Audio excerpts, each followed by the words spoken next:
الرجيم بسم الله الرحمن الرحيم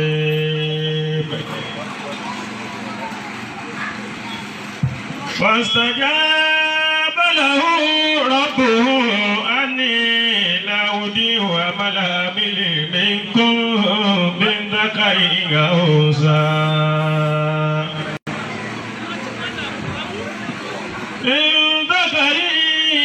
أنثى بعضكم من بعد فالذين هاجروا وأخرجوا من ديارهم وأوصوا في سبيله وقتلوا لأكفرن عنهم سيئاتهم ولأدخلنهم جنات من تجري تحتها الأنهار ثوابا من عند الله والله عنده حسن الثواب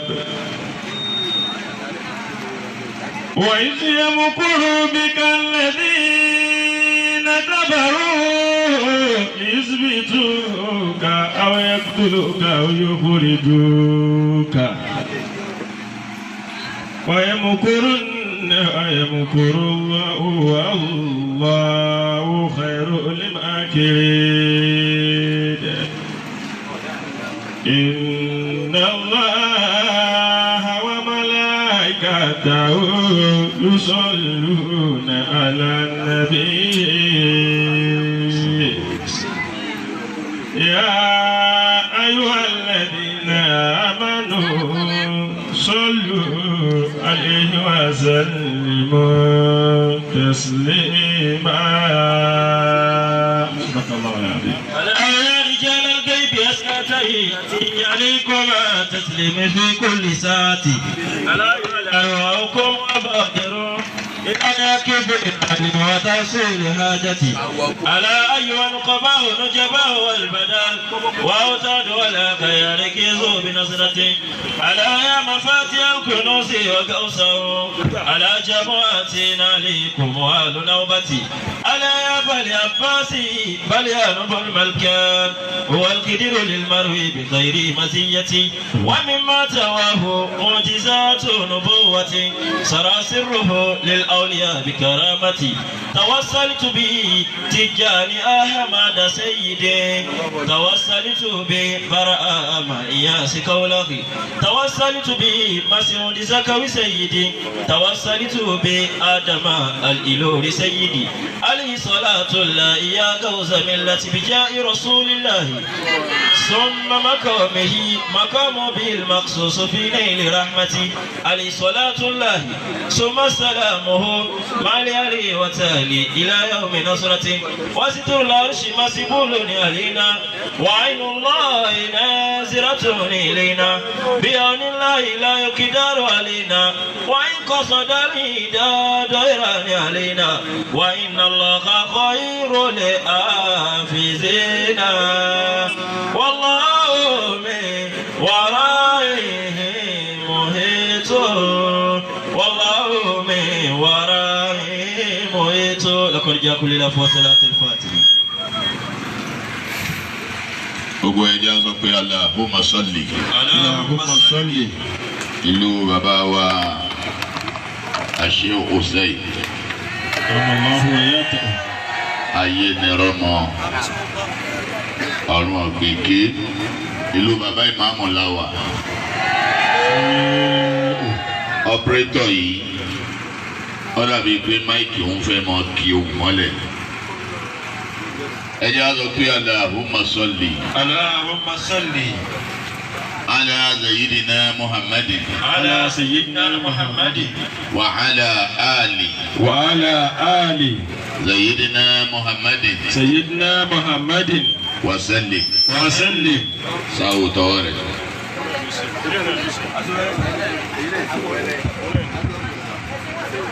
alákọ̀ọ́kọ́ ni awi. Tẹ́lẹ̀ kejì. A fi ṣe àdúrà fún ìlú ọgbọọrọ bẹ̀rẹ̀ látòrí bàbá wa kábíyèsí tá a fi ọ̀wọ̀ àti àpọ́nlé tá a fi kí wọn tá a fi dárúkọ wọn bàbá wa ọba wa ẹnjìníà Muhammadu Qasim Adio Adégoyè Ìlúfẹ́mi lóyè àbí tọ́ àsàlátù tí a wá fẹ́ ṣe yìí a fẹ́ fi ṣàdúrà fún ìlú ọgbọọrọ bákan náà bàbá wa tí wọ́n jẹ́ aṣojú ọlọ́run aṣojú ànábì nílùú ọgbọọrọ bàbá wa al-imam al-madi ọwọ́ bílẹ̀ ètìrá Maulana Ashew Hussein al-Mustapha al-Mubarak. wọ́n ní ká sọ pé Allahumma salli. Allahumma salli. ala sayyidina Muhammadin. Ala sayyidina Muhammadin. wa ala ali. وعلى آل سيدنا محمد سيدنا محمد وسلم. ẹlẹ́kẹta tí a fẹ́ wí gbogbo wa náà tí a bẹ́ ń jòkó gbogbo wa la ní bùkátà níwájú Ọlọ́run tá a sì fẹ́ kó bíyà rẹ̀ gbogbo ẹni tí ń fẹ́ ìbíyà bùkátà pátá ẹjẹ́ àlọ́ pé Allahumma salli. Allahumma salli. ala sayyidina Muhammadin. Ala sayyidina Muhammadin. wa ala ali. Wa ala ali sayyidina Muhammadin. sayyidina Muhammadin. wa sallim. Wa sallim. ẹjẹ́ àti àmín mẹ́ta mẹ́ta. Amin.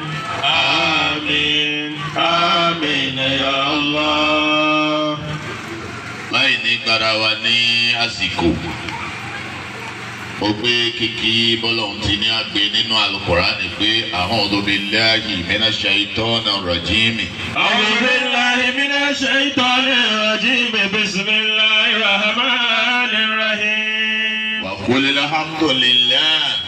Wa qul alhamdulillahi wa salamun ala ibadihi alladhina istafa.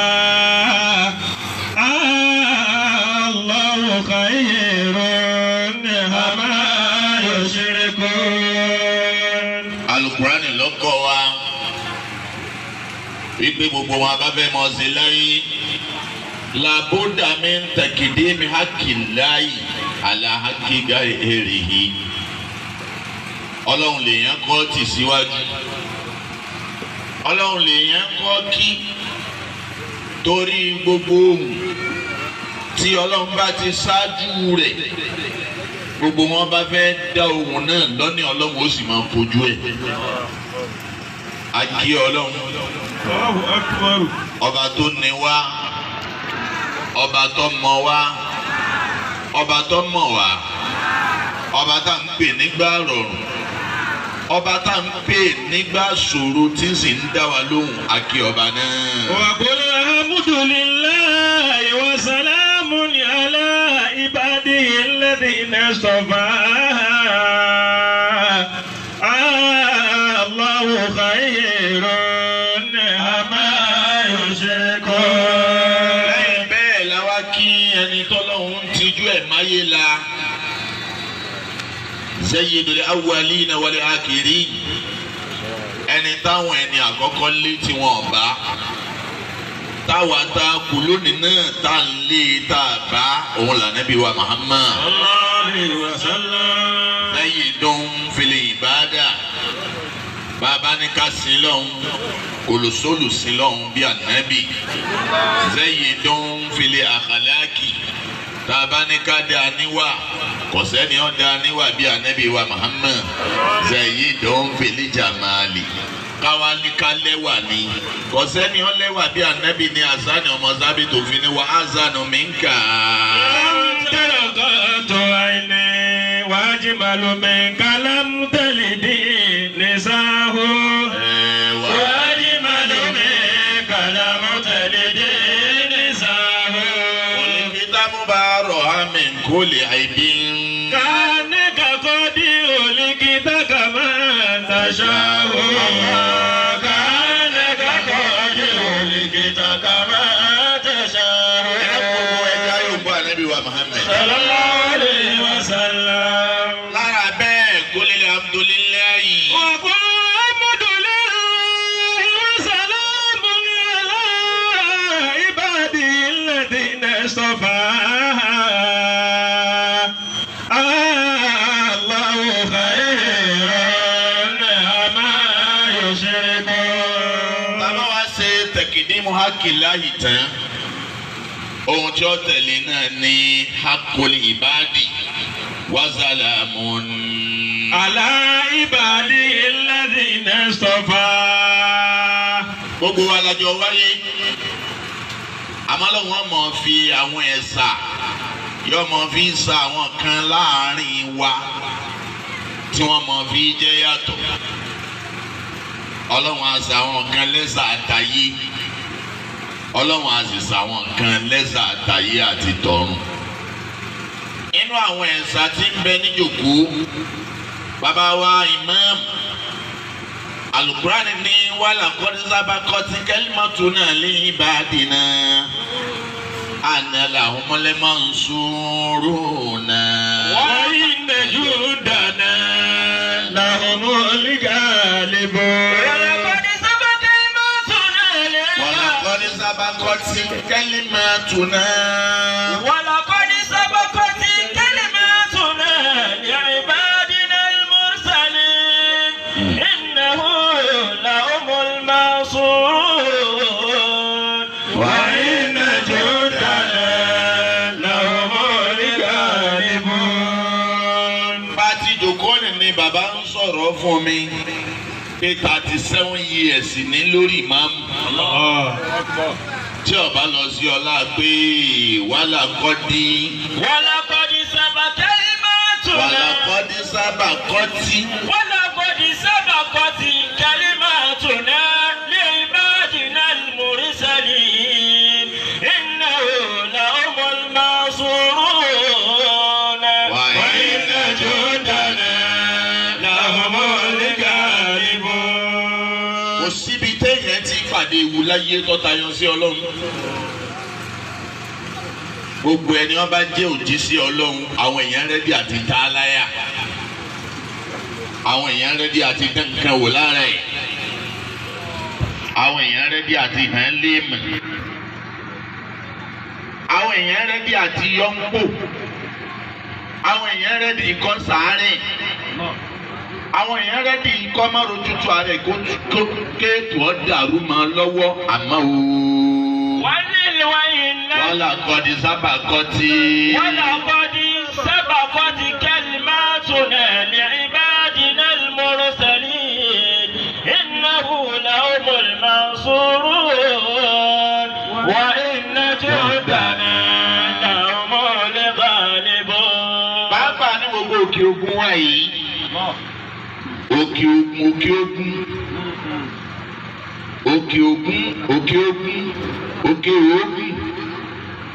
lọ́yọ́ tó gbogbo ẹni tí ń bẹ lókè ogun gbogbo wọn tá à ń dà nípasẹ̀ ogun nígbà nípasẹ̀ ogun lọ́pọ̀lọpọ̀ ẹni tí ń da nǹkan lókè ogun bí ń dà tọ́ra àrọ́wọ́ ìjọba bílùú ọgbọ̀rọ̀ ti tó yìí ẹ sọ léṣẹ́ ìjọba mélòó ti bẹ́lẹ̀ yìí náà làwọn ọmọ wa fi fọ́n sóko ráìsì wọ́n fọ́n sóko pẹtrol wọ́n fọ́n sóko bísínẹ́sì pé sani káwọ́ bìrà kó wá ń da nǹkan nípasẹ̀ òògùn òkè tá a ti da nǹkan nípasẹ̀ òògùn ni wọ́n ń pè ní òkè ògùn.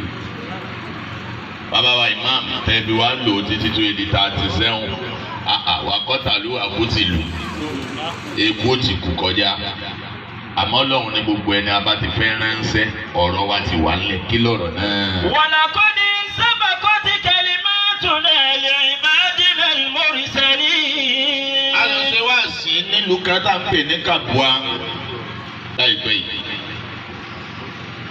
bàbá táwa bá ń bẹ̀ tọ́jú wá sí nígbà táwọn ń sọ̀rọ̀ àwa sọ̀rọ̀ dáyìí kan bàbá tó wà ní àbàdo níjọ́ àwọn kọ́wọ́ lù yìí táwọn láwọn ó ṣe wá sí làwọn kan bá ní ìwọ ó ṣe wá sí àbíkínlá tọ́ bá bí ọ̀dà bọ̀ bọ́tà olóhùn náà tọ́ bá bẹ́yìn náà ẹ̀dẹ̀ ìpàdé olóhùn sì bọ́tà lálẹ́ ẹjọ́ náà òun wá sí alẹ́ ẹjọ́ náà lọ́lọ́run mú àwọn mẹ́rẹ̀ẹ̀rin so. nígbà wọn á lọ tí wọn á bọ̀ tí wọn ò wá rọ́nà ẹ̀bọ ni wọn á padà wá lòun òun wá lẹ́yìn òun wá gbà kúkọ ọ̀kan lọ́wọ́ wọn bàbá yìí.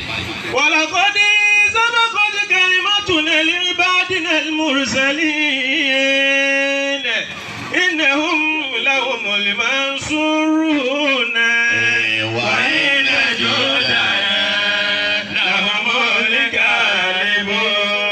ọ̀rọ̀ tó wà lẹ̀ náà nù pé wà inna jundana ẹni àwọ̀ ọlọ́run ọba bá ti gbá sọ wa wọ̀ tá a bá ti gbé aṣọ ogun wa wọ̀ tá a sọ ọdọmọ ogun wa á gbé bulletproof ọlọ́run á gbé wọ̀ gbogbo ogun tí ń bá wọn bá pàdé láyé wà inna jundana lahumul ghalibun. ọlọ́run lòun ní ọmọ wa borí. bọ́bá ti gbẹ̀yìn náà la bá kí nínú ìlú yìí tá a sì la parí wá sí orúkọ dà bẹ́ẹ̀. àwọn kínú àwọn nẹ́sífàdì tó pè wá kọ́ba àlè dùn á sùn síwájú díẹ̀.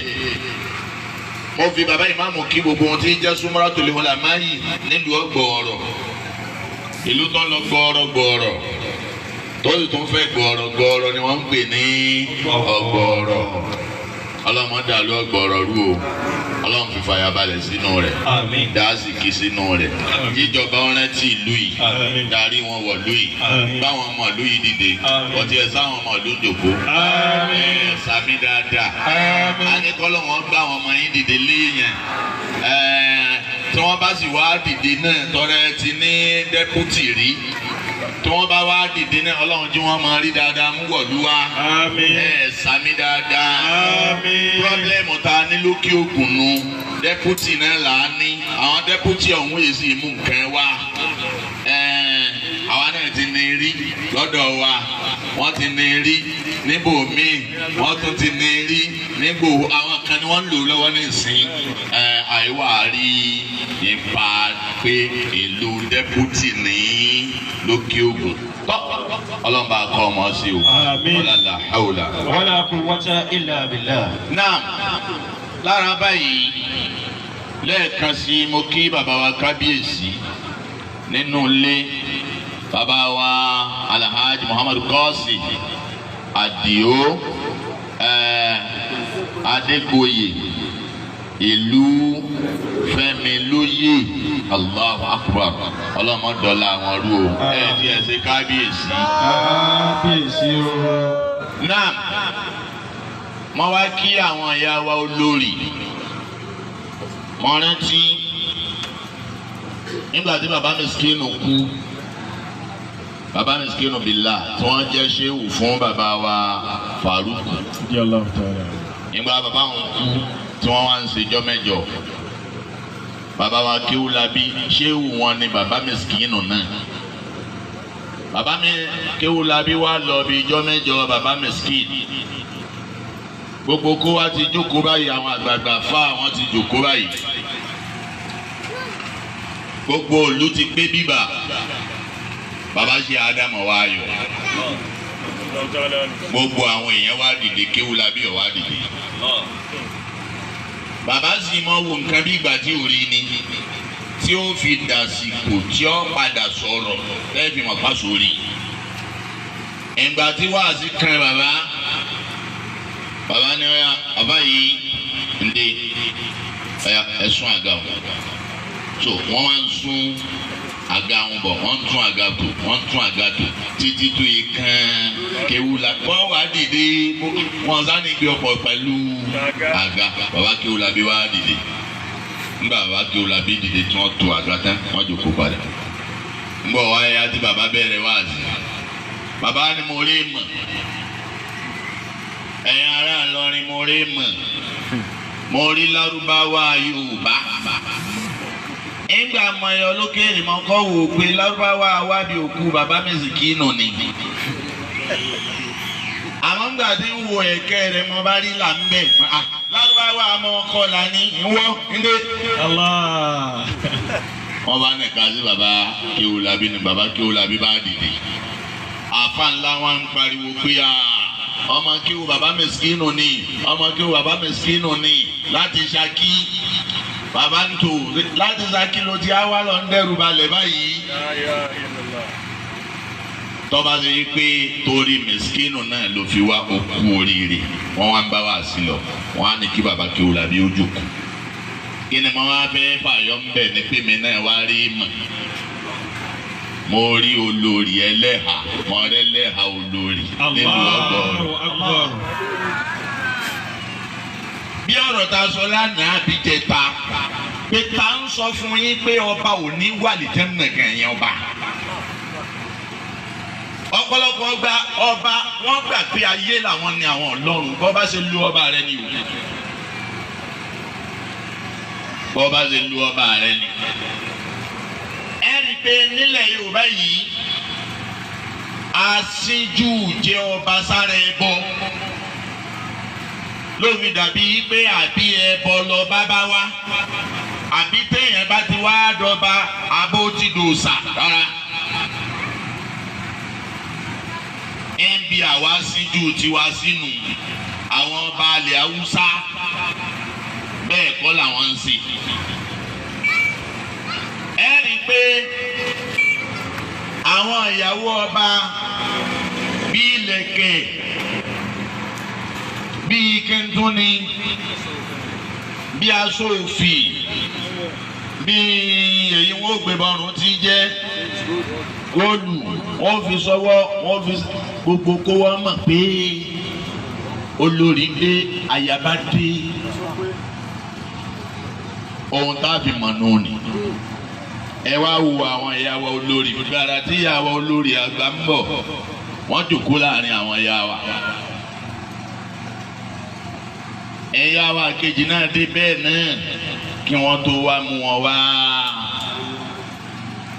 bí ààyè tí wọ́n wà yìí. àwa rí i pé àgbọ́yé ìsìlámù nù ni àgbọ́yé ìsìlámù nù. Abani walau kana tinizawu kama kamithili hadha lafudilati nizawu ala rijali. Lafudilati nizawu ala rijali. Bàbá yẹ pé báwọn ìyá yìí ti gbọ́ ìsìlámù yìí níbi fáàrí pín sí iná ní kéèyàn jó lórí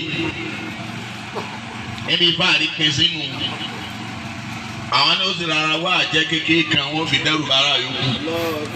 Bẹ́ẹ̀ ni mànà ìyàwó baálẹ̀ ni ọlọ́lùbáríkà. Wàlá kanati nisa'u kamithli adi lafudilati nisa'u ala rijali. Lafudilati nisa'u ala rijali. Kó bá jẹ́ pé báyìí ni gbogbo ìyàwó ọba máa ń rí. Ọba ní ọmọ jí ọmọ rí wáàsí fún rẹ̀ kẹ́ tó ṣe wáàsí fún. Torí báwọn ìyá yìí ti múra yìí wọ́n mọ̀ pé wọ́n mọ̀ ṣe tàjúdì lóru wọ́n mọ̀ yẹn nẹ́fìlà wọ́n mọ̀ bẹ̀ lóhùn ìbẹ̀ lóhùn sì ṣàgbà gbogbo nǹkan láyé. Torí náà ìyá wa Ọlọ́run fi yín láyà balẹ̀ o. Àmín. Ọlọ́run di ẹ̀gùn lẹ́mí o. Wọ́n sọ yín tó kó ní ìsín. Àmín. Wọ́n dà lórí mọ́ bàbá lórí. Àmín. Ọ̀làlà haúlà. Wala quwwata illa billah. Gbogbo ẹ̀yin bàbá wa olóyè gbogbo yín ni mo kí o.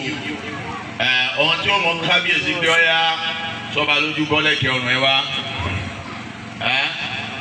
Àgbẹ̀mọ̀ àbí kọ́lábà wọ́n náà bá mú tọrùn ẹ bá ṣiṣẹ́ mọ́yẹ̀ ọ̀yẹ̀ ẹ̀dá lẹ́kẹjọ ọ̀yẹ̀ ẹ̀yìn ẹ̀fọ̀nẹ́lì hàn kò ní ṣẹlẹ̀ sí i. Àmín. Ayé ò ní sàálù yìí. Àmín. Ọlọ́run Kùránì lọ́dọ̀ Ọlọ́run. Àmín. Ọlọ́run hawla. Wala quwwata illa billah. Mo kí aṣojú chairman.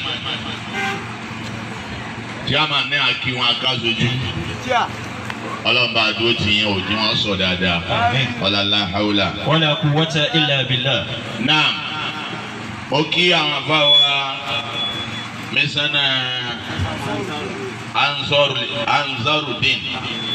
Ọlọ́run jẹ́ sí pẹ́. Àmín. Ọlọ́run Kùránì. Bàbá wa Ansarudin náà ni tọ́ mo kí mo kí àfáwà alárú ọlọ́rẹ tí wọ́n jẹ́ mẹ́sánà wà ní NASFAT ń bí. èèyàn sòrò kójọ àwọn èèyàn wọn kì í sì fẹ́ rọ̀ fún yẹn tí kì í bá ṣe pé túláàsì ọlọ́run ló bá rọ̀ wọ́n fún yẹn. ọba tó wá rọ̀ wọ́n fún yín pàápàá obìnrin bẹ́ẹ̀ bá wo ogun táwọn àfáàtà náà kọ́kọ́ jà ogun obìnrin ni o. bí kí wọ́n sa jálíjàlú tí bí kí wọ́n sa kándáyàsù gbogbo àwọn nǹkan ńláńláńlá tí ń bẹ lọ́dọ̀ bàbá ìmáàmù ọ̀gbọ̀ọ̀rọ̀ tí wọ́n fún wa nì. wọ́n ìfẹ́ yìí náà bóyá gbàtà wí gbangba yìí àbàwọn délé nù ni. àwọn tó ní tọ́ àfáà míì nílé rẹ̀ náà lógun rẹ̀ wà tóró ń gbé funfun lọ́wọ́ ìyàwó rẹ̀ gbé dúdú. ẹlòmíì gbé funfun lọ́wọ́ pupa ìyàwó ẹ̀ gbé wọ́n àjọ ọmọ kó ọjà àfọ ọ̀làsọ̀la pé ọmọ kírun àmọ́ òní rí oúnjẹ ọjà ìmáàmù àmọ́ òní rasọ̀lú. nígbà ọlọ́wọ́n wàá ṣàánú àwa ti sinsin tọmọ yìí bá wọ̀ lágbá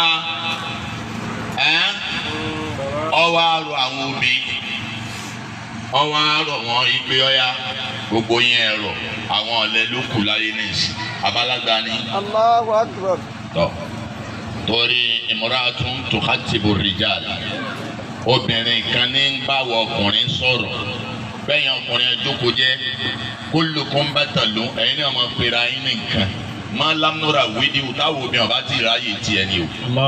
tàbá ráyè tiẹ̀ nísìnyí ta pínlẹ̀ sí tiẹ̀ kí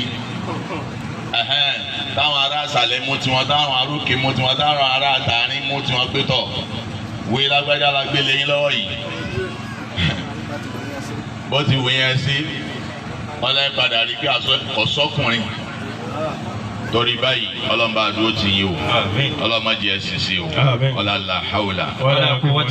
àbáwa Mùsá Allahu Akbar ọ̀rọ̀ Mùsá náà là ń sì ń sọ lọ́wọ́ àmójú àfáwa Mùsá yìí rọ̀ ṣùgbọ́n Mùsá máa le ìwà mọ̀ bá wọn le wọ́n le díẹ̀ Allahu Akbar wọ́n bá Mùsá wà ní ayé líle ní Mùsá wà ọwọ́ wa ní tẹ̀yìn o gbogbo ẹ̀yin àfáwa mo kí yín mo kí àfáwa ráyìd bá ti yọ náà wọ́n ń sàpọ́nlé ọlọ́run lára wa ọlọ́run bá wa sàpọ́nlé ẹ̀yin náà ní kábùkù wala la haula tí a bá wá go ọjọ́ náà ti lọ mo kí bàbá wa Sheikh Suleiman Azeferi bàbá wa ni wọ́n sì fira wọn lẹ̀ fọlọ́run lára wa gbogbo àwọn ọmọ tí yín náà lọ́hùn tí wọ́n jẹ́ èèyàn ẹ̀yin náà wà ní ìdààmú.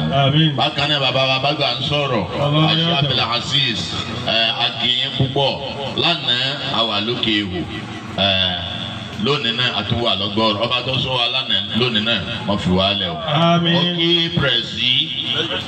pẹ̀sì gbogbo lẹ́nu gbogbo àwọn pẹ̀sì yòókù pírẹsidẹ́ǹtì ọdún mẹ́rin mẹ́jọ náà wọ́n máa ń lò presi for life iná tí ọlọ́mọ yọ yín sẹ́ àwọn ṣì wà ní ẹgbẹ́ wọn àwọn ìmáàmù wa Misbahudeen mo kí yín o ọlọ́mọba àṣàkọlé yín àfàwà kútù àwọn ni wọ́n ti sábà bí wa ta fi dé ibi báyìí ọlọ́mọba àṣẹyìn lẹ́sìn olóore ọlọ́ọ̀lùkọ̀ọ́hán ó kí gbogbo NASFAT ìlú ọ̀gbọ̀ọ̀rọ̀ látòkè délẹ̀ ọlọ́run jẹ́ sí pẹ́mọ́bàjọ́ náà jẹ́ ọlọ́ọ̀lùkọ̀ọ́hán lọ́dọ̀ ọlọ́run ọlọ́lá ilaha illallah àwọn NASFAT wa láti lu Zaki mo kí ẹkú rìn ọlọ́mọba ṣe àlékún dáadáa fẹ́ni kọ̀ọ̀kan NASFAT ní òní ìbàjẹ́ ọlọ́lá haúlà ọlọ́lá quwwata illa billah. Naam níwọ̀n bá àsìkò díẹ̀ tí a fi ṣe wáàzì nígbà àwọn àfa wa wọ́n ní àwọn fẹ́ ká sọ̀rọ̀ nípa pàtàkì àsàlátù abẹ́ẹ̀kọ́ tọ̀ ọ̀rọ̀ mẹ́ta péré náà ni mo wá fẹ́ sọ alákọ̀ọ́kọ́ ní kí mọ́tòmọ́tò sọ́lé alẹ́ yìí ẹni tá a fẹ́ sàṣàlátù fún yìí ta lòun náà ó yẹ ká mọ̀ ó yẹ ká júwe rẹ̀ ó ti tó ẹlẹ́ẹ̀kejì tá a sọ̀rọ̀ lé lórí gbogbo ẹ̀ náà láàrin ìṣẹ́jú bíi mẹ́ẹ̀ẹ́dógún òun náà ní kí mọ́tò sọ̀lá àti alẹ́ yìí. pàtàkì àsàlátù gẹ́gẹ́ fún rẹ̀ iṣẹ́ kí lásàlátù máa ṣe kí ni máa bí fẹ́ni tí ń bá ń ṣe abáǹkà ń ṣe níṣẹ́ ẹni tí ò rí bí lọ ní abá ń ṣe níṣẹ́ ẹni tí ò rí kan ṣe ní abá ń ṣe dàálẹ̀ kò ní wúlò ẹlẹ́ẹ̀kejì nu ẹlẹ́ẹ̀kẹta náà wà ní nasihatun lil musallina alayhi káwá kìlọ̀ fáwọn tá a fẹ́ sàṣàlátù ọ̀rọ̀ mẹ́tẹ̀ẹ̀ta náà nù ní àkọ́kọ́ anibuni abasi. anibuni abasi radiyallahu anhuma qala. ọ̀rọ̀ tá a fẹ́ sọ yìí tá a fẹ́ fi júwe títóbi ànábì tí ẹ̀ yóò ń bọ́ ànábì. sallallahu alayhi wa sallam. àbáwẹ̀ ti dénú ọ̀nà àtàwẹ̀ ọ̀bá ti di ẹja ju kájú ń bọ́ ànábì. sallallahu alayhi wa sallam. ọ̀nà anibuni abas. anibuni abasi radiyallahu anhuma qala. ẹ dẹ́kun orí tọ́lọ̀ ń ṣe fún Ibn Abbas àtọmọ rẹ̀ ọlọ́run mọ́sá ìṣe fún gbogbo wa. àmín. Abdullahi ibn Abbas ni Abdullahi sàábé Abbas náà bẹ́ẹ̀ lẹ́ẹ̀fì mọ́ radiyallahu ta'ala. àníhùmá. wọ́n ń ṣàdúà fọ́mọ wọ́n ń ṣàdúà fún bàbá ẹ dákun oríire wúlò tó ní ọlọ́mọṣà ìṣe bẹ́ẹ̀ fún gbogbo wa. àmín. kọ́mọ wọ́jọ́ mọ àdúrà káwa náà jẹ́ ní àdúrà. Qala jalasa nasun min ashabi rasulillahi sallallahu alayhi wa sallam yantasirunahu. ọdún níjọ́ kan àwọn sàábé wọn jókòó wọ́n wá ń retí ìjáde ànábì wa Muhammad kó wa wọn jókòó bíbà wọ́n wá ń retí pé kó ń sẹ́ ńlá ó jáde sáwọn. Fàkàràjà hatta iza dana minhum. nígbà ànábì rí i pé gbogbo wọn ti pé tán tí ò sẹ́kẹ̀ nìkan lẹ́yìn. Fàkàràjà hatta dana minhum. ànábì wá jáde ṣùgbọ́n kò tí ì yọ sí wọn àtàdánù minhum ọ̀rara dúró lẹ́gbẹ̀ẹ́ kan báyìí ń gbọ́ ohun tí wọ́n ń sọ. Sami'ahum yatazakkarun. ànábì dẹ́tí ń gbọ́ ọ̀rọ̀ tí wọ́n ń sọ bí wọ́n ṣe jókòó ń àfà. Wa yasma'u hadithahum. ó ń tẹ́tí gẹ́gẹ́ bí káwa náà wà láàfin kí gbogbo olóyè ó ti jókòó ká mọ wá retí kí bàbá kábíyèsí jáde sí wa kí bàbá kábíyèsí wá jáde ní yàrá nú sí yàrá àtàtọ́kẹ́gùn sí ààfin kí wọ́n mọ̀ wá tí jáde sínú ààfin táwa jókòó sí kí wọ́n mọ̀ wá gbọ́ kí nìkan làbá ń wí kí ni bàṣẹ ń sọ kí ni lọ́ba lójú ń wí èwo tún ni kí ni mọ́ yẹn ń wí kí bàbá kábíyèsí ọmọ wa tẹ́tí gbọ́ bẹ́ẹ̀ káwọn tí ń sọ̀rọ̀ ọmọ fura pé bàbá ti ń gbọ́. Fàyísà bàdùn yaqulu. inú ọ̀rọ̀ tí wọ́n wá ń sọ ń jọ náà. Ajaba inna Allaha takhasa min khalqihi khalila. wọ́n wá ń sọ fúnra wọn pé àjábà èèmọ̀ mọ̀ ní. inna Allaha takhasa Ibrahim khalila. ọlọ́run lòun fi Ibrahim ṣe ọ̀rẹ́ ayò òun Ibrahim sọ́lọ́hún ọ̀rọ̀ ni wọ́n ń ṣe wọ́n lé mọ̀. Fa Ibrahim khaliluhu. Fa Ibrahim khaliluhu. ọlọ́run wá ní tẹ́ ẹ bá wá àwọn tẹ́ ẹ bá bá wọn tẹ́ ẹ bá ti dọ́dọ̀ Ibrahim ẹ dé mi ọlọ́run ń bẹ̀ ọlọ́lá ńlá mọ̀lẹ́lẹ́ yìí. Wa qala akharu. ìgbà tẹ́lẹ̀ yìí ni sọ tiẹ̀ tán ẹnìkejì náà bá bẹ̀rẹ̀ ọ̀rọ̀. Masa bi'ajabi min an kalama Allahu Musa taklima. ó ní sẹ́tì Ibrahim ni wọ́n ń rí jẹ́mi ọ̀sọ̀ ti Musa ọlọ́run lòun máa bá Musa sọ̀rọ̀ Musa máa gbóhùn Ọlọ́run Ọlọ́run ń gbọ́ tiẹ̀ Musa ń gbọ́ tọ́lọ́run inú òun àti Ibrahim ta lẹni tó ṣe ní léèmọ̀ jù. wa qala akharu fa Isa kalimatullahi wa ruhuhu. ìbẹ̀lẹ́lẹ̀ kẹta náà tún ní ọ̀wù àti Ibrahim àti Musa èwo ló ṣe ní léèmọ̀ tó ti Isa Isa tẹ́nìkan kí ọba yà rẹ̀ sùn kalimatun ọ̀rọ̀ lọ́lọ́run sọ wà rúhù ẹ̀mí sì tẹ̀lé àṣẹ tẹ̀lé ọba di Isa. wa qala akharu wa hada Mustafa. lẹ́nìkan náà bá ní àtẹnìkéni wọn àtẹnìkejì wọn àtẹnìkẹta wọn èèmọ̀ ni wọ́n lóòótọ́ àmọ́ ẹ̀jẹ̀ wo Ádámù báwo lọ́lọ́run ṣe rò ó pé báyìí ló yẹ kí n ṣe orí rẹ̀ báyìí ló yẹ kí n sapá rẹ̀ báyìí ló yẹ kí n sojú rẹ̀ báyìí ló yẹ kí n ṣetí rẹ̀ báyìí ló yẹ kí n ṣẹsẹ̀ rẹ̀ tó èso Ádámù dáadámọ̀ ìsọ̀fáwù ẹ̀dá pọ̀ wájú Ọlọ́run kó tó wá ṣẹ̀ṣà Ádámù èyí ṣe ni lè mọ́ pọ̀. faraja alayhim fasallama wa qala. ẹ̀rọ pẹ̀já Yorùbá Nábì sallallahu alayhi wa sallam. faraja alayhim ìgbà wọn gbọ́dọ̀ débẹ̀ Ànábì wa jáde sí wọn kíjà fasalama Ànábì wa sálámọ̀ dùnú sí wọn sálámọ̀ dùnú sí wọn pé sálámù aleykum wa rahmatulahi wa barakatuh. wa qala qad sami'tu kalamakum wa ujibukum. Ànábì wa ní sami'tu kalamakum wa ujibakum ọ̀rọ̀ yín tẹ̀ ń sọ gbogbo ẹ̀ ní ń gbọ́ ń bí mo dúró èèmọ̀ tẹ̀ ń ṣe ni gbogbo ẹ̀ ní ń gbọ́ inú mi sì ń dùn pé àṣé kéèyàn fọlọ́hún mọ̀ ẹ̀kọ́ mọ́ lọ́hún àsórí ńlá ni fẹ́ni ó fọlọ́hún mọ́ ni. inna Ibrahim khaliluhu wa huwa kadhalika. Ànábì ní sẹ́ẹ̀rí Ibrahim tẹ̀ wí ni kò sí rọ́ńbẹ́ o Khalilullah ààyò Ọlọ́run ni wa huwa kadhalika ó sì tó bẹ́ẹ̀ lóòótọ́ tọ́ra dánwò ka Ibrahim kọ́lọ́hún ó tó padà wá sọ ọ́ dáyò rẹ̀ olótóbẹ̀ ó jù bẹ́ẹ̀ lọ. wa Musa najiyyuhu wa huwa kadhalika.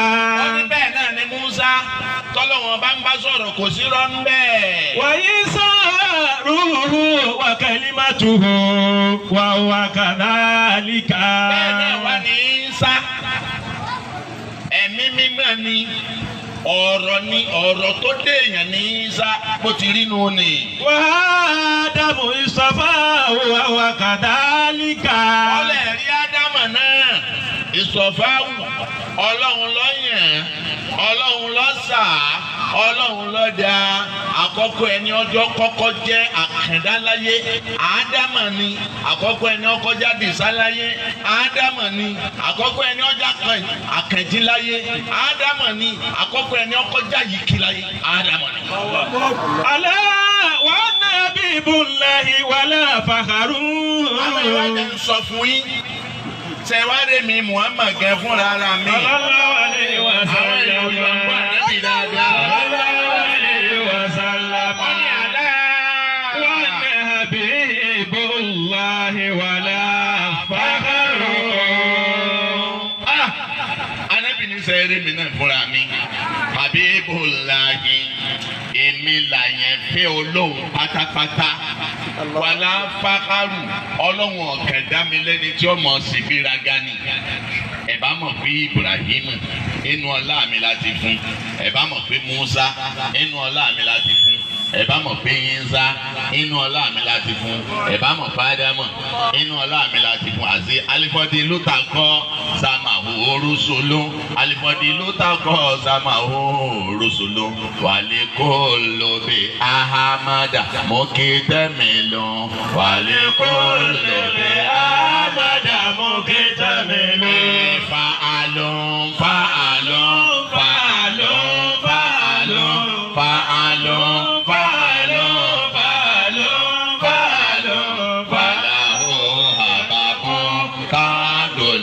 Afáàní àlùkò fádìlú tàkọ́sá màá rúṣùlù.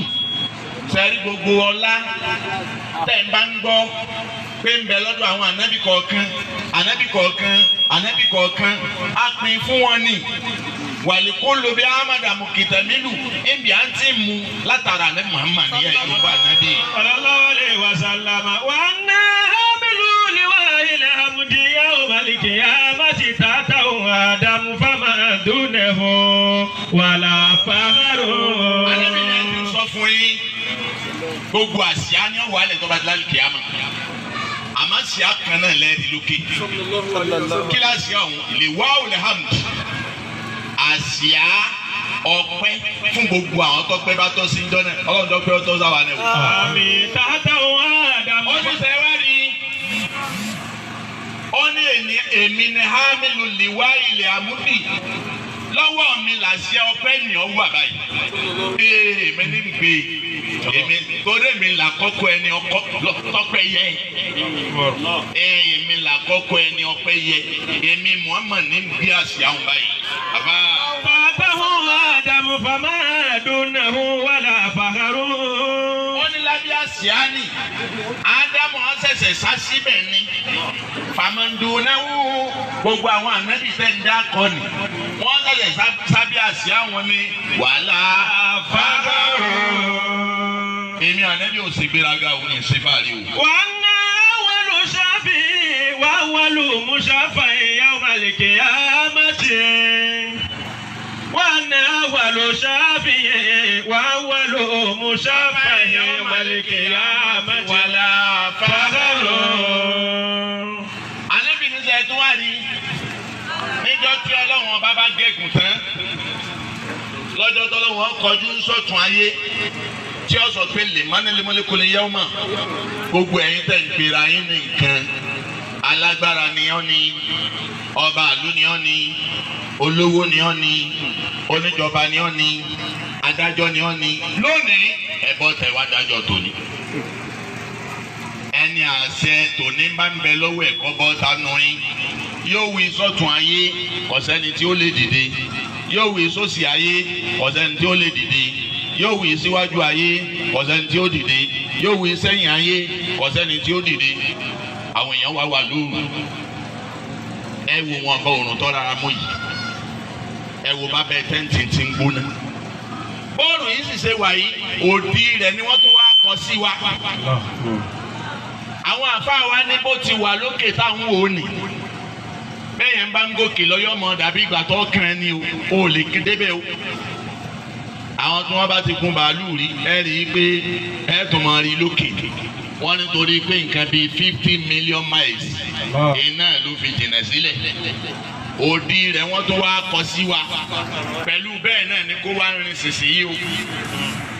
tọ́ba wa di lálẹ́ kìámẹ́ wọ́n ní kò ní ju déédéé dẹ́kìn mọ́sálásí wa yìí lọ ojú rẹ̀ ni wọ́n wá kọ sí wa. báwo la ṣe jọ náà. ẹlòmí ọ̀làgùn oògùn rẹ̀ ọ̀fẹ́ tó odò bìkọ́dírì àmà àlìhìn ní déédéé bí wàá kú kó wá bá ti ṣe mọ́ ló ṣe làágùn. tẹlomi ọmọ gbé lọ báyìí tọ́ba wa di pé òòrùn ní pọ̀ ọpọlọ àwọn èèyàn máa wó yọ máa wó bí ìgbà tí wọ́n gbé ọbẹ̀ kaná báyìí tí náà wá pọ̀ ní ọbẹ̀ tó máa rí sọ̀sọ̀sọ̀sọ̀ bẹ́ẹ̀ lọ́pọlọ àwọn èèyàn máa wó. tọ́ba wa yá kó wá wá kóra wọn lọ bá nẹ́bí ádámù pé sífà yín láàárọ̀ bí náà ra máa ní fábọ́tẹ̀ yìí ni. ìwọ ádámù wọ́n ló kú bí gbogbo wa lọ bọ́lọ̀ nǹkan bá wa bẹ́ẹ̀ bí nánà làwọn bá wọ káwọn tiẹ̀ wọ ní òrùn yìí kan ti ju náà lọ. ádámù sọ fún wọn pé òun ní òtó wájú ọlọ́run dé wọ́n lọ bá Núà bẹ́ẹ̀ wọ́n lọ bá Mùsá bẹ́ẹ̀ wọ́n bá Ibrahima bẹ́ẹ̀ wọ́n bá Ìsá bẹ́ẹ̀ ànábì wa ní.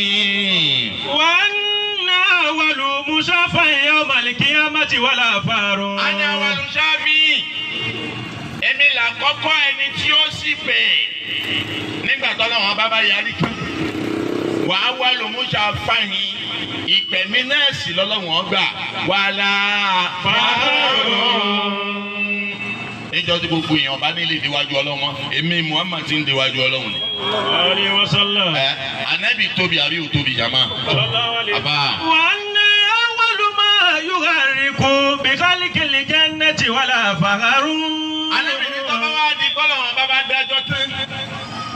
gbogbo ayé ó kójọ bíbá àwọn tí wọ́n lọ àlìjánnà kò ní tí sẹ́ni tí ó lè gbẹ́sẹ̀ kó mbẹ̀ ani awalu man yohariko bẹ àlìjánnà èmi ní kọ́kọ́ mílẹ̀kùn àlìjánnà báyìí àbá. wàlà fagaru. anabi ní ṣe fàárí o kú ọ̀rọ̀ tí ń sọ yìí ṣe fàárí pẹ̀lú. fayeftahulahu fayudikulu niha. ó ní ọlọ́wọ́n wá sílẹ̀kùn àlìjánnà náà fayodikilu niha. ọlọ́wọ́n wá gbà mí wọ́n bá gbé ọyá Muhammad kálọ̀ yọ wá mú mi wà àlìjánnà èmi ọ̀ wá tẹ̀lé wọ́n kọ́. èmi náà tẹ̀lé. sọ̀rọ̀ o. èmi náà tẹ̀lé. wà á máa yí fúkọ́rọ̀ wọlé mu'minina wala fakharu. alábìnrin ẹ wá ti ń sọ fún yín ṣe láwọn tí ó wà lè gbèsè tẹ̀lé mi tí n bá ń lo àlìjánnà òun ni fúkọ́rọ̀ wọlé mu'minin.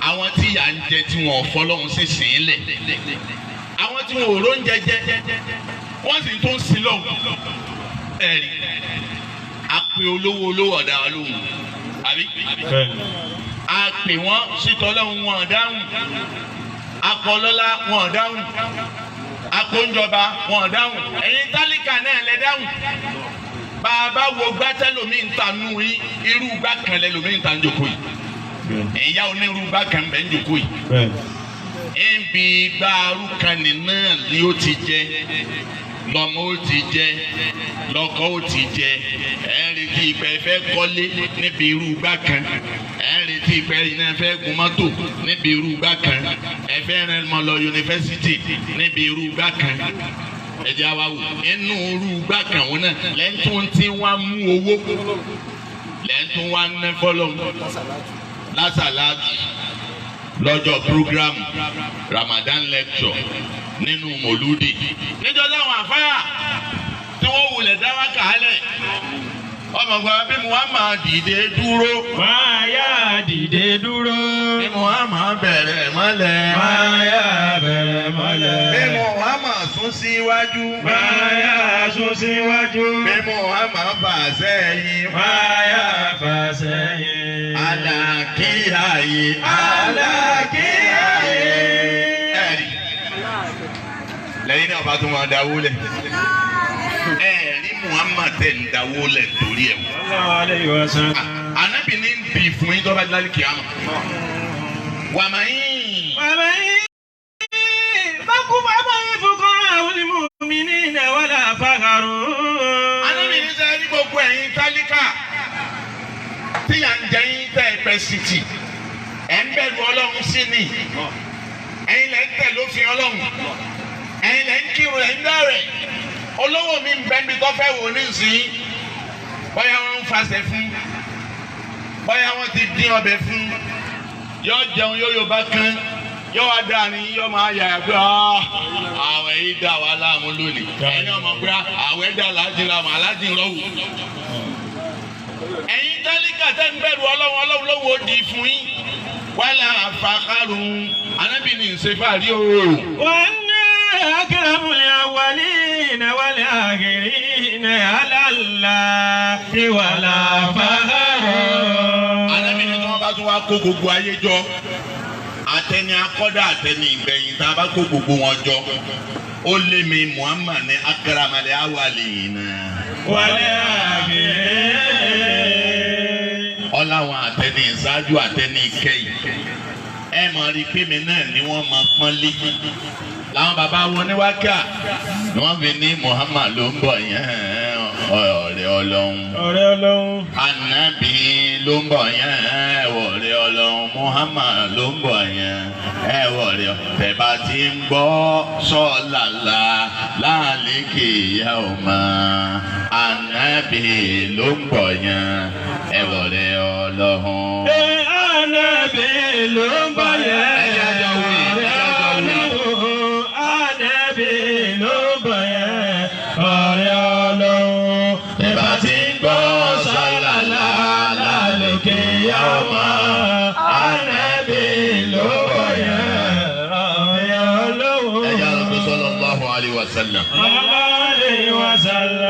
Àwọn bá nù ní nínú títóbi Ànábì ẹ̀rọ arọ́rọ̀ ẹlẹ́ẹ̀kejì tí jẹ́ pàtàkì àsàlátù Ànábì ní máa ń sọlá àlàyé sọlá tani sallallahu alayhi biha àṣàrọ̀ Ànábì ní wọ̀ yóò tọ́bí lè ṣe àsàlátù ẹyọ kan bá a ti dákọ̀ Muhammad yìí sallallahu alayhi wa sallam. sọ̀rọ̀ ẹyọ kan tí wọ́n wí ni Ọlọ́run pẹ̀yìn màlíkà ẹ bá ń da mẹ́wàá òun padà àṣé bá àbáyé máa ṣàṣàlátù bàbá ń ṣe ti ń pọ̀ sí bẹ́ẹ̀ náà lọ́lọ́run ó sì máa ṣoore fún wa sí.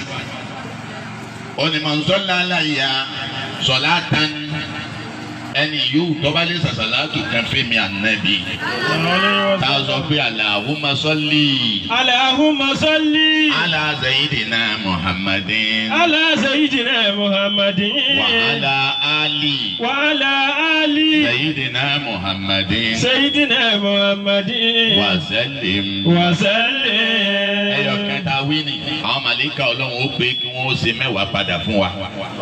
pàtàkì àsàlátù nù ní àṣẹni ọba fẹ́ kọ́lọ́hún ń fà àsàlátù ni ọmọ ṣe wọ́tọ̀ ọba fẹ́ jèrè Ọlọ́run àsàlátù ni ọmọ ṣe àfàtún wá ní ọ̀dà ẹ̀jẹ̀ ń fún yín ní àǹfààní àsàlátù ó ní alẹ́ Mustapha sọlù fàyínà sọlá tàhún. alẹ́ Mustapha sọlù fàyínà sọlá tàhún. àmàlù mìíràn àfáàtì wálé kàtọ́rátì. àmàlù mìíràn àfáàtì wálé kàtọ́rátì. wọ́n ní gbogbo wa ìwọ́n tó bá ní pírọ́blẹ́mù tó sì fẹ́ bọ́ nínú ìṣòro rẹ ìwọ́n tó ní bànújẹ́ tó fẹ́ bọ́ nínú bànújẹ́ rẹ ìwọ́n tí dààmú ń bẹ fún tó fẹ́ bọ́ nínú dààmú rẹ ìwọ́n tó tàgbógunlé tó fẹ́ bọ́ lọ́wọ́ ọ̀tá tó fẹ́ jẹ́rí wọn nǹkan kan tó mọ̀ ṣe náà ni pé. alal Mustafa sallu fa inna salatahu amanu ila al-afati wal adarati amanu min al-afati wal adarati. Ọdún sábà ṣàṣàlátù fànẹ́ Muhammad. sallallahu alayhi wa sallam. Mọ̀lánà ṣe Aláàjì Ibrahima. Yes, radiyallahu ta'ala anhu. Bàbá ni màtá náà bá ní amúrú. Màdàtú Muhammadan. Fàyọ̀tì fúnni máa fàtà afukara alami. Bàbá ní gbogbo ìgbà yòówù. Tí pírọ́blẹ̀mù bá dé báyìí mi Ibrahima. Lẹ́yìn radiyallahu anhu. Gbogbo ìgbà yòówù tí pírọ́blẹ̀mù bá dé bá mi. Èmi ò ní nǹkan kan tí mo ṣe pé tọ́tayọ pé màdàtú Muhammada anabi lèmi máa ń yìn àsàlátù lèmi máa ń ṣe fàyọtì fúnni máa fàtà afukara alami tí n bá wá àsàlátù èsì tọ́lọ́wọ́n bá fún mi báyìí yọ ìyá ọ̀tá lẹ́nu ni. kódà bí n bá rẹ́ni tàka sí mi pé ó sì rí èmi ò ní ohun tí ń ṣe tọ́tayọ pé ń kẹ́sì àsàlátù bá anabi ni pẹ́tọ̀ anabi lágbájá ní rí o èmi ò lágbá o àmọ́ mo ṣàṣàlátù fún ọ bọ́ba yẹ kí n rí bí ọba yẹ kí n rí ó ní kẹsà rí pé ọ̀tá mi dojúbò lẹ́yìn àti gbogbo ẹni wọ́n bá fẹ́ jẹ rí ọ̀tá ìwọ náà mo ṣàṣàlátù fún anabi wa Muhammad sallallahu alayhi wa sallam. anabi tún wá ní wa aqrabakum minni majlisan yawmal qiyamah aktharukum salata alayya anabi lẹ́ni tí ó lè jòkó lẹ́gbẹ̀ẹ́ mi tí ó lè jòkó lọ́dọ̀ mi tí ó lè bá mi wà lìjánná tó bá dijọ́ gbé ní alikiyama òun náà lẹni tí ń bá ń ṣàṣàlátù púpọ̀ fún mi ànábì. torí báyìí ọ̀rọ̀ ẹlẹ́ẹ̀kejì ni ọ̀rọ̀ ẹlẹ́ẹ̀kẹta nasihatun lil musallin gbogbo àwa táwa ń ṣàṣàlátù náà wáyé. ẹ dákun ẹ jẹ́ síríọ́sì ọ̀pọ̀lọpọ̀ wa ìjọta bá ní prógrámù báyìí lẹ́lòmíì péjú kì bá jẹ́ pé báyìí là mọ́ péjú lásàlátù ni báwo ni ọba ti wá dáa tó àwọn àfọ ọba tún mọ wọn kàn wọn ọba tún mọ ohun tí ó gbé sí wa wájú ẹ rí i pé ẹnu ohun tí máa dé tòrú máa wà bá a lọ́wọ́ àìdéédé jàmá lásàlátù ìdé tòrú lọ́dọ̀ mi mo gbé kalẹ̀ wọ́n ní tí wọ́n bá pè yàn lásàlátù ọ gbọ́dọ̀ mú àwọn nǹkan kan ká gbìyànjú bá lásàlátù ó ṣe mọ Kùránì ká gbìyànjú bá lásàlátù bí ó ṣe mọ Ọlọ́run bẹ̀ fúnra ara rẹ̀ abágbé kalẹ̀ àbá abẹ̀rẹ̀ lẹ́ẹ̀kínní àwọn èèyàn pé bíbà ń gbọ́ ọdún ẹ̀kejì àwọn yẹn pé àbá àmọ́tòtò fẹ́ débi kan anínáwó obìnrin lé anínáwó ọkùnrin lé ẹbí nǹkan fẹ́ rí sákọ́ sínú ni ẹ dákun gbogbo ẹ̀yìn alásàlátù wa ẹ di àsíríọ̀sì o wọ́n ń bu yín wọ́n ń bu wa ó wọ́n ń torí ẹ̀ bu yín bu wa nínú ẹ̀sẹ̀ mọ̀pọ̀ yẹn káwa ní o síríọ̀sì torí báyìí ọlọ́run jẹ́ àsọ̀fọ̀ ọdún ọlọ́run Al-Qur'an lọ́dún àwọn tá a fẹ́ gbowó lọ́wọ́ wọn dà láàrin.